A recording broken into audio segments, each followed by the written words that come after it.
Burundi, le bras droit du président Pierre Nkurunziza a été tué ce dimanche. Le général Adolphe Nshimirimana a perdu la vie dans une attaque à la roquette.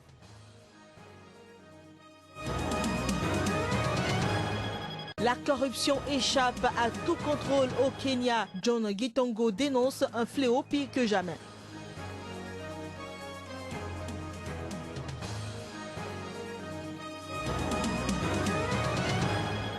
Aux États-Unis, la Californie est ravagée par des incendies.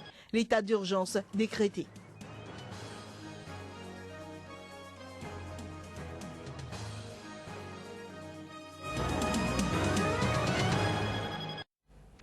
Bonjour à toutes, bonjour à tous et bienvenue dans ce journal sur Sika. Mesdames et messieurs, nous démarrons par des nouvelles du Burundi. Des sources officielles ont annoncé la mort du général Adolphe Nshimirimana, bras droit du président burundais Pierre Nkurunziza et chef de la sécurité intérieure. Ancien chef d'état-major de l'armée et souvent présenté comme le numéro 2 du régime, le général Nshimirimana a été victime d'une attaque à la roquette contre sa voiture ce dimanche dans la capitale burundaise. Précisons que 3 gardes du corps du général ont également trouvé la mort dans l'attaque. Au Kenya, la corruption échappe désormais à tout contrôle. C'est ce dont a averti le militant anti-corruption et lanceur d'alerte John Gitongo. Le militant dénonce l'administration la plus rapace qu'ait jamais connue le pays. Le gouvernement a beau affirmer qu'il lutte contre la corruption. Le président a beau s'être souvent exprimé contre ce fléau économique. John Gitongo dénonce des paroles en l'air. Il juge que la corruption au Kenya s'est intensifiée et étendue depuis l'arrivée au pouvoir du président Uhuru Kenyatta en 2013. Pour étayer sa conviction, il évoque toute la série de scandales révélés par les médias sur des affaires de marché public ou de foncier. L'arnaque numéro 1 au menu kényan de la corruption. Le président américain Barack Obama, lors de sa visite au Kenya, n'a pas hésité à fustiger le cancer de la corruption qui gangrène le pays. Quelques jours avant, un rapport officiel avait fait mouche car il jetait une lumière crue sur l'ampleur du problème. À peine 1% des dépenses du gouvernement répondent aux règles comptables, à en croire le vérificateur général du Kenya, Edward Uko. Par exemple, dans l'indice de perception de la corruption 2014 de l'ONG Transparency International, le Kenya est classé 145e sur 174 pays. En 2013, il pointait à la 136e place. Aussi, l'organisation de lutte contre la corruption alerte quant à la vitesse à laquelle l'espace démocratique se réduit, ce qui s'illustre par des médias et une société civile sous pression. Actuellement, le projet de construction par les Chinois de la ligne de chemin de fer Mombasa-Nairobi est vêtu de soupçons de pots de vin. Une commission parlementaire a alors exigé l'annulation de ce marché d'un montant de 12,4 milliards d'euros. Face à l'ampleur du problème, Gitongo, en 20 ans de militantisme, dit n'avoir rien vu de comparable. En 2002, il avait été nommé au poste de star anticorruption par le président d'alors, Moi Kibaki, mais 3 années plus tard, il avait dû quitter le pays pour échapper à la mort après avoir découvert une arnaque de 700 millions d'euros dans un marché public truqué, celui d'Anglo Leasing dans le secteur de la sécurité. À Dakar, le secteur d'électricité fait très souvent l'objet de critiques. La Société nationale d'électricité Sénélec est pointée du doigt et pour cause, elle a du mal à assurer avec efficacité l'offre de l'énergie électrique. Outre un service de mauvaise qualité et une pénurie de l'énergie électrique, la population se plaint également des coûts élevés des factures d'électricité. Le reportage de Cher Berthet. Coupure d'électricité, mauvaise qualité des services ou encore manque d'efficience d'offres électriques. Les Sénégalais, lorsqu'ils sont interpellés à se prononcer sur la question de l'électricité, laissent voir leur désapprobation face à la prestation de la société en charge de l'électricité. Devant cette équation, les factures d'électricité au Sénégal font partie des plus élevées de la sous-région. Quand arrivent les moments où les factures parviennent dans les domiciles, difficile pour beaucoup de chefs de famille de ne pas être amers. avec les coupures là, les factures ne changent pas. Les factures sont chères, sont plus que chères. En Afrique, on a connu Ebola, mais nous, pères de famille, notre Ebola, c'est la Sénélec. Les factures sont vraiment chères, les parents sont fatigués. Les parents sont vraiment fatigués. Il faut qu'on nous aide à éradiquer ce problème, cet Ebola-là qui est la Sénélec. Cette cherté du coût de l'électricité, les familles ne sont pas les seules à l'avoir constaté. Il y a quelques semaines, l'ambassadeur des États-Unis au Sénégal faisait les mêmes constats, ainsi que la représentante de l'Union européenne dans les pays. Face aux coûts élevés des factures, les énergies solaires sont devenues une alternative pour certains Sénégalais afin de diminuer leur consommation en électricité. L'énergie solaire, il n'y a pas de facture ni rien, c'est le soleil qui nous éclaire. L'énergie vient à partir du soleil.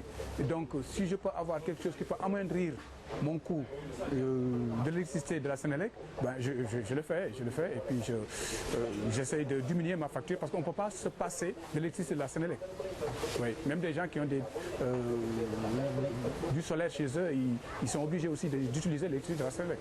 La consommation de ces appareils qui fonctionnent avec l'énergie solaire gagne peu à peu du terrain dans les pays. Mais il reste largement au-dessus de la portée de la majorité des populations. Ainsi, pour bon nombre de Sénégalais, que l'offre en électricité du pays, monopolisée par la Sénélec, puisse s'ouvrir à d'autres concurrents. Le président béninois Thomas Boni-Yayi, qui a reçu samedi à Cotonou son homologue nigérien Muhammadu Buhari, a annoncé l'envoi de 800 hommes dans le cadre de la nouvelle force régionale chargée de combattre Boko Haram. Le chef de l'État béninois l'a annoncé au terme de sa rencontre avec son homologue, le président Buhari. Après une visite au Cameroun plus tôt cette semaine pour parler de la lutte contre le groupe islamiste Boko Haram, Muhammadu Buhari était samedi à Cotonou aux côtés de son homologue béninois Boni-Yayi, où il a participé aux festivités marquant la célébration du 55e anniversaire de l'indépendance du Bénin. Une occasion pour le Bénin de témoigner de sa solidarité envers ses frères d'armes de la région par l'envoi d'un contingent de 800 hommes pour combattre définitivement la secte islamiste Boko Haram. Ce contingent béninois participera à la force d'intervention conjointe multinationale de 8700 hommes, une force sous-régionale qui connaîtra également la participation du Nigeria, du Niger, du Tchad et du Cameroun, et qui aura son siège à N'Djamena au Tchad. Une coalition militaire formée par le Nigeria, le Tchad, le Niger et le Cameroun avait déjà remporté une série de succès contre Boko Haram depuis février dernier, sans toutefois parvenir à neutraliser les islamistes. Plus de 800 personnes ont été tuées dans le nord-est du Nigeria depuis 2 mois. Une nouvelle vague meurtrière qui s'est étendue au Tchad et au Cameroun voisin, touchés à leur tour ces dernières semaines par des attentats suicides meurtriers inédits sur leur territoire. Cotonou, capitale économique du Bénin, a accueilli la cérémonie officielle marquant les 55 ans d'indépendance du pays. C'était hier, 1er août. Les différentes composantes de la société ont effectué le déplacement. Les impressions de quelques autorités étaient couronnées à l'issue de la cérémonie. Je suis extrêmement fier d'être à nouveau là et avec les responsabilités qui m'ont été confiées par le chef de l'État. Je suis très confiant dans l'avenir du Bénin, très optimiste parce que je suis très confiant dans la force des citoyens et je pense que l'État va savoir de mieux en mieux les accompagner. Et nous venons de voir avec les forces armées, les forces de sécurité, une partie de l'État dont les citoyens peuvent être fiers. C'est des sentiments de fierté qui m'animent. Mais il est important aussi de conjuguer tous les efforts pour lutter contre le chômage, surtout de la couche juvénile. Il est important de lutter contre la corruption dans notre pays afin de protéger les ressources qui permettront de développer le pays. Ça s'est très bien passé, mais le défilé civil nous manque. La réjouissance populaire des populations nous manque. Et je crois qu'on devrait faire en sorte que la fête nationale continue d'être l'affaire de tout le monde et surtout l'affaire des populations. Le défi de cette année, c'est comment faire pour que le processus de reboisement puisse être vu comme étant un outil de développement durable, un outil qui crée l'emploi. Les pépiniéristes qui sont là, pourquoi on s'est dit on est dans le chômage? vous produisez vos plants, on va les ramasser, on vous paye. C'est de l'argent. Et que chacun sache qu'il ne faut pas attendre la vieillesse pour planter des arbres. L'homogénéité dans les actions et surtout évitons la corruption dans nos pays africains et laisser le pouvoir à temps. Quelqu'un a fini son mandat, il faudrait qu'il laisse à son successeur dans la paix, dans la tranquillité. La paix pour notre pays, c'est toujours souhaité parce que ce que nous voyons dans les autres pays, ce n'est pas souhaitable. Que les populations puissent quand même manger à leur faim pour que le peuple puisse être tranquille là où il est. Aux États-Unis, le gouverneur de l'État californien a décrété l'état d'urgence en raison de plusieurs incendies qui se sont déclenchés samedi dans le pays. Notons que les incendies se multiplient en Californie depuis le début de la sécheresse. Les incendies se sont multipliés dans l'État californien en raison de la grave sécheresse et du climat extrême qui sévissent depuis 4 années.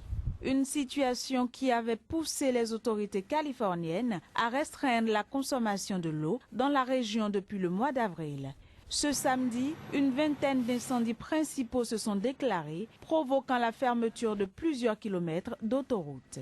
La garde nationale et environ 8000 pompiers ont été déployés dans l'ensemble de l'État pour contenir les flammes.